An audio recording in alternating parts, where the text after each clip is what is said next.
پاکستان کے مستقبل کے لیے کریٹیو انڈسٹریز کا شعبہ بہت اہم ہے. جیسا کہ وزیر اعظم شہباز شریف صاحب نے پاکستان کے مستقبل کے لیے اڑان پاکستان کا منصوبہ شروع کیا ہے، جو کہ 2024 اور 2029 کے 5 سالوں میں پاکستان کو ایک مستقل پائیدار ترقی کی مضبوط بنیاد فراہم کرنے کا منصوبہ ہے. اس میں 8 شعبوں کے ذریعے ہم پاکستان کی معیشت میں برآمدات کو فروغ دے کر پاکستان کو پائیدار ترقی کے لیے تیار کریں گے. ان 8 شعبوں میں زراعت، صنعت، انفارمیشن ٹیکنالوجی، سروسز، بلو اکانومی، کریٹیو انڈسٹریز اور مین پاور ایکسپورٹس شامل ہیں. کریٹیو انڈسٹریز اس وقت دنیا میں $1.5 ٹریلین کی انڈسٹری بن چکی ہے، اور ہر ملک اس کے ذریعے اپنے کلچر کو اور اپنے لوگوں کی تخلیقی صلاحیتوں کو دنیا کے نقشے پر اجاگر کر رہا ہے. اسی حوالے سے پاکستان، جو کہ 60% نوجوان آبادی سے مالا مال ہے، ضروری ہے کہ ہم اپنے نوجوانوں کو کریٹیوٹی اور انوویشن کے وہ مواقع اور ذرائع دیں کہ جس سے ان کا self expression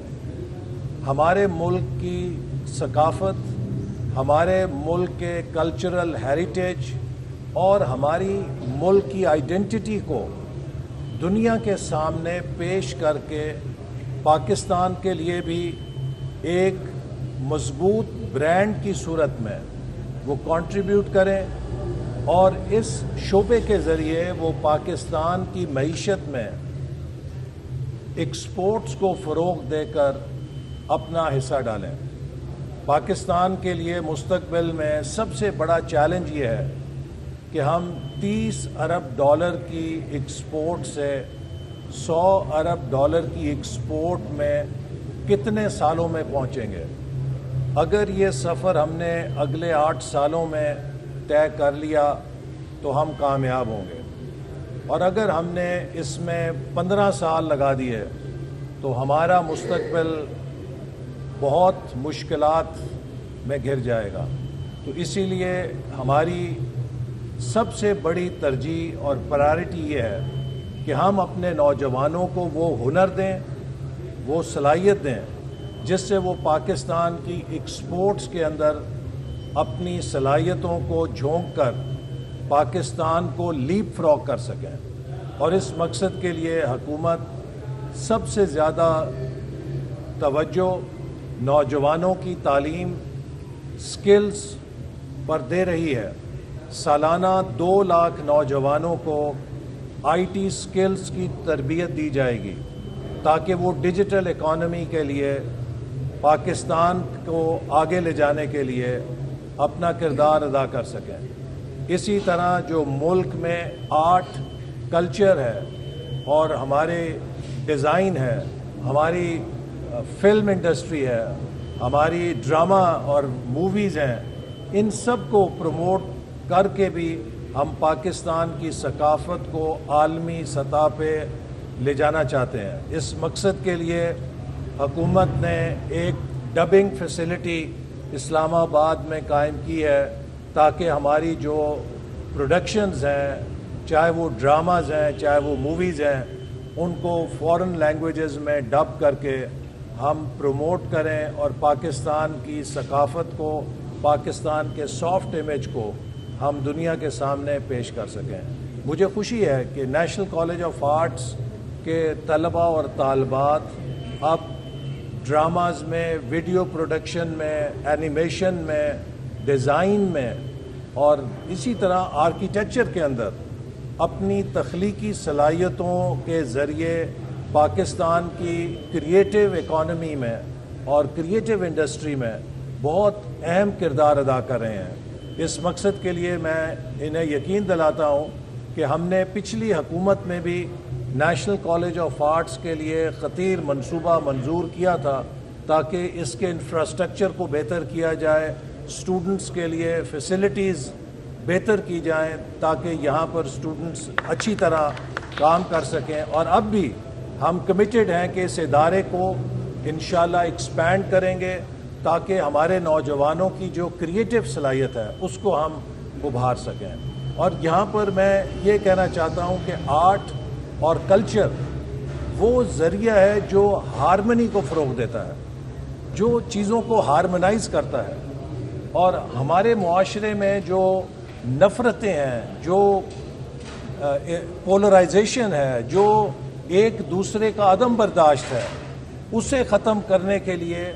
art and culture ایک بہت مضبوط ذریعہ ہے کہ جس سے ہم لوگوں کو جوڑ سکتے ہیں۔ میں خود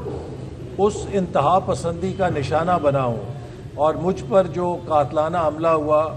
اس کی گولی میرے جسم میں موجود ہے، اور ہر روز مجھے یہ یاد دلاتی ہے کہ ہم نے اپنے معاشرے سے نفرت کی ذہنی گولیوں کو ختم کرنا ہے۔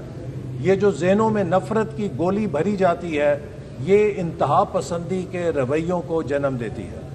ہم ایک دوسرے سے مختلف ہو سکتے ہیں، ہماری زبان فرق ہو سکتی ہے، ہمارا مذہب فرق ہو سکتا ہے، ہمارا کلچر فرق ہو سکتا ہے، ہمارے سیاسی نظریات فرق ہو سکتے ہیں، لیکن ہم سب پاکستانی ہیں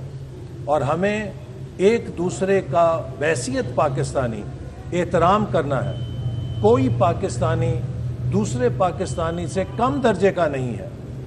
مسئلہ تب شروع ہوتا ہے کہ جب ہم اپنی شناخت کو اور اپنی آئیڈینٹی کو سپیریئر سمجھ کے اپنا سمجھتے ہیں یا اس کو ایکسکلوژن کی طرف لے کے جاتے ہیں، تب معاشرے کے اندر کانفلکٹس پیدا ہوتے ہیں، معاشرے کے اندر عدم استحکام پیدا ہوتی ہے۔ تو لہٰذا ہمیں یونٹی ان ڈائیورسٹی کی سمت میں چلنا ہے کہ ہم کس طرح مختلف نظریات رکھتے ہوئے، ہم کس طرح مختلف سوچیں رکھتے ہوئے ایک قوم بن کر ایک بڑے مقصد کے لیے اپنی کوششوں کو یکجا کر سکتے ہیں۔ اور میں سمجھتا ہوں کہ اب ہماری نوجوان نسل جو کہ اس ملک کا مستقبل ہے، اس کے سامنے سب سے بڑا چیلنج یہی ہے کہ 2047 میں آج سے 23 سال کے بعد جب اس خطے میں دو ملک، ہمارا ہمسایہ ملک اور پاکستان، آزادی کے 100 سال کا جشن منائیں گے، میں اور آپ کے وائس چانسلر صاحب اور ہماری نسل کہ شاید ایک دو لوگ ہوں جو 90-100 سال کی عمر تک زندہ رہیں گے، لیکن آپ سب اس مائل سٹون کو اور اس سنگ میل کو عبور کریں گے۔ اور ہمارے لیے سب سے بڑا سوال یہ ہے کہ جب 2047 آئے گا تو کیا ہماری آج کی نوجوان نسل جو اس وقت اپنے پیک پر ہوگی وہ تاریخ کے سامنے سرخرو ہوگی یا تاریخ کے سامنے شرمسار ہوگی؟